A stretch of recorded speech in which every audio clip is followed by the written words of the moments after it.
Every single year, you are handing nearly $1,000 to people you've never met, and you're doing it with a smile. You didn't lose it to bad luck. You didn't lose it to a scam.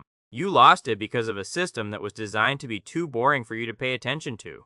According to the latest data, the average American loses exactly $948 every year simply because they don't understand how money works. That's a $1,000 ignorance tax you're paying every single time the calendar flips. But today, that stops. By the end of this video, you'll know more about your finances than most adults walking around right now. I'm Dollar Bill, and I'm going to show you exactly where that money is hiding.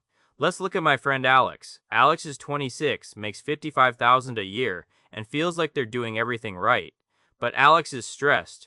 Every month, the money just vanishes. Rent, car payments, and a few subscriptions Alex forgot were even running. We're going to help Alex fix this, and in the process, we're going to fix your bank account too.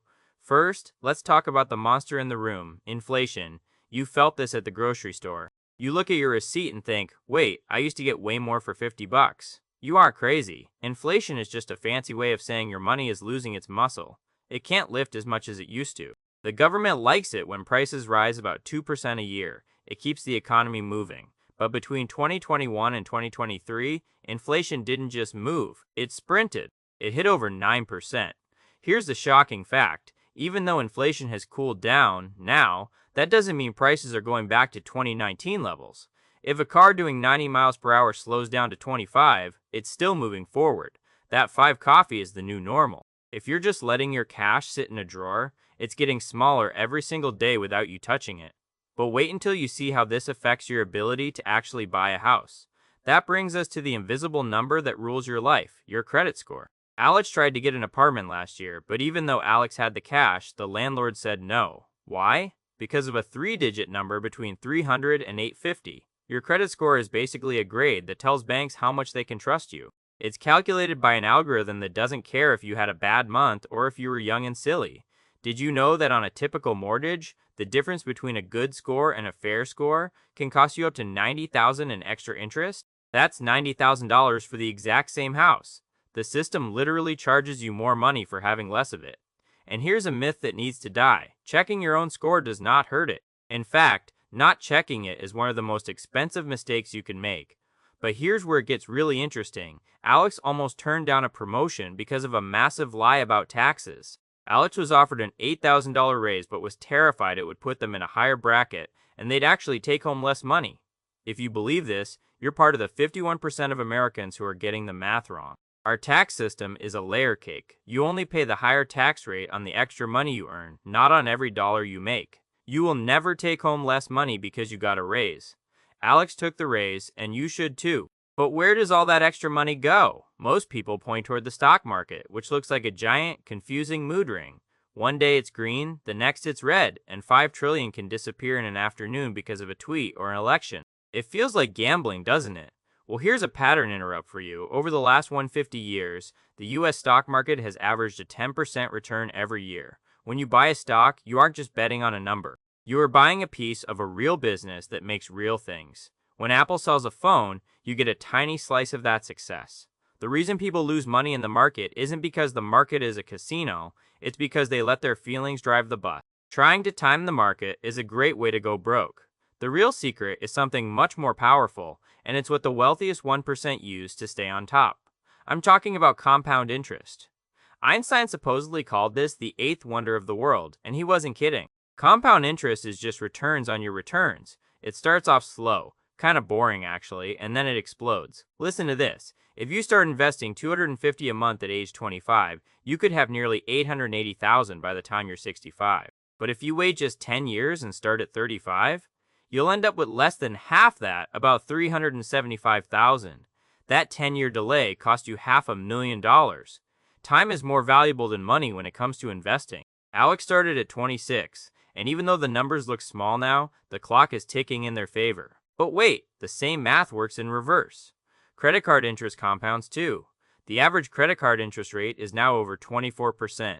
If you have a $5,000 balance and only pay the minimum, it could take you 20 years to pay it off, and you'll pay more in interest than the original debt. You're either earning interest or paying it.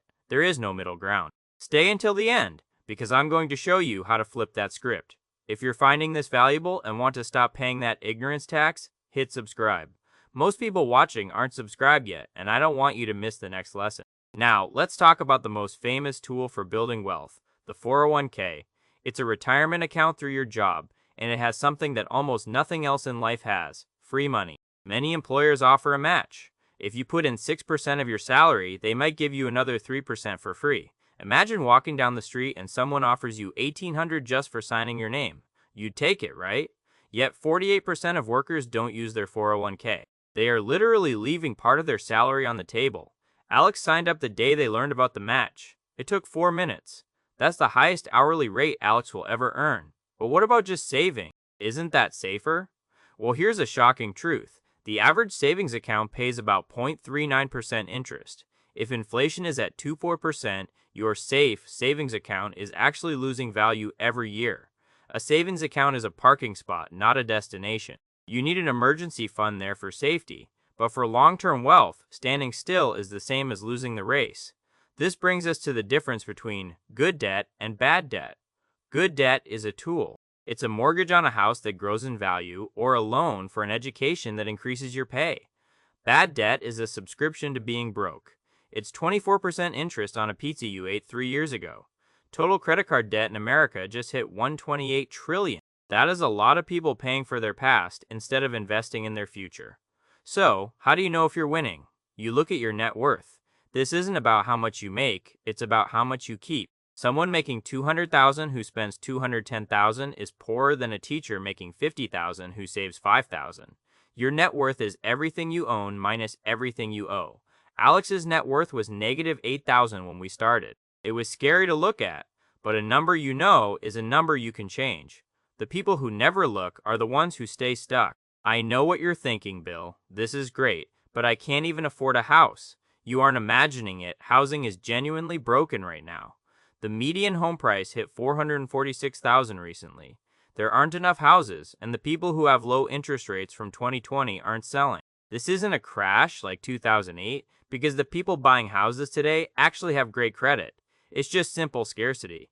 Until more houses are built, prices likely won't plummet. It's a tough game, which is why understanding where your money goes is more important than ever. Speaking of where your money goes, let's talk about banks. Banks take your money, pay you 0.01% interest, and then turn around and lend that same money to your neighbor at 7%. They make billions off that gap. They also made $5 billion last year just from overdraft fees. They literally charge people for not having money. This is why you should look into a high-yield savings account. It's the same safety as a big bank, but you get to keep more of the profit. And don't get distracted by exclusive stuff like hedge funds. You've probably heard they're only for the ultra-rich. Well, here's a secret. Most of them actually perform worse than a simple index fund you can buy on your phone in 30 seconds. Warren Buffett even won $1 million bet proving that a basic market fund beats high-priced hedge fund managers over 10 years. Complexity is often just a way to charge you more fees. Finally, let's talk about the big R word, recession. Every few months, the news will tell you the sky is falling. But here's the reality. The U.S. has had 34 recessions since 1854. They are like economic winters. They're uncomfortable, they're cold, but they always end, and they are always followed by spring. The worst thing you can do during a recession is panic and sell your investments. The best days in the stock market usually happen right in the middle of the scariest times. If you miss those days, you miss the wealth. The system is complicated on purpose. Complexity creates customers. If you're confused, you'll pay someone else to handle it. But you don't need a degree to stop the 948 leak in your pocket. You just need to know the basics. You need to understand that inflation eats cash, compound interest builds empires, and free money matches should never be ignored. The last point changed how I think about money forever. Finance isn't about math, it's about behavior. It's about the choices Alex makes today so that future Alex can be free. You've already taken the first step by sticking through this. Drop a comment telling me which of these 15 concepts surprised you the most. Was it the tax layer cake or the cost of a bad credit score? And subscribe if you haven't. I post new videos every week to help you keep more of what you earn. I'm Dollar Bill, and I'll see you in the next one.